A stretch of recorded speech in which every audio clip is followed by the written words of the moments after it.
یوتیوب. من امروز یه برنامه DNS براتون آوردم.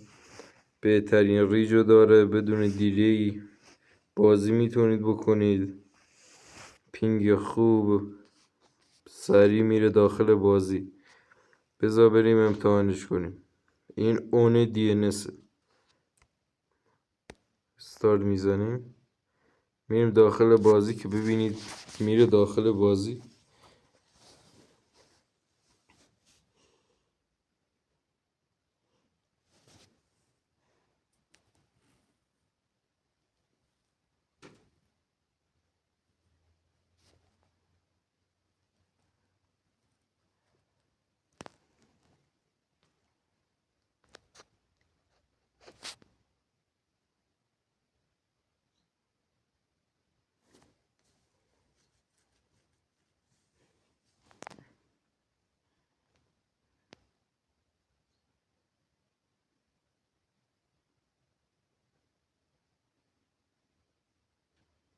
دوستان همونطور که میبینید سریع رفت داخل بازی.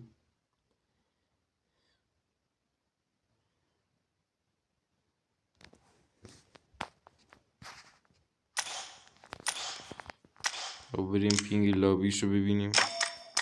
پینگ لابیش 102، خیلی خوبه. و بریم یه لیگ استارت کنیم که داخل لیگ ببینید پینگتون چطوری.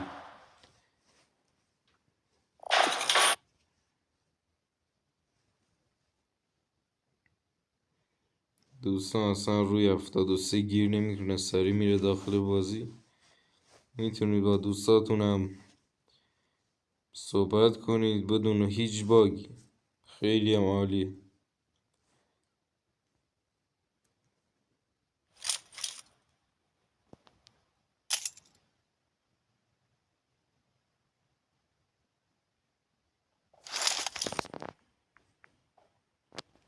I got five. Let's fight together now.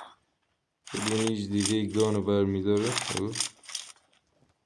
پینگش هم 20. دوستان بریم سراغ آموزش.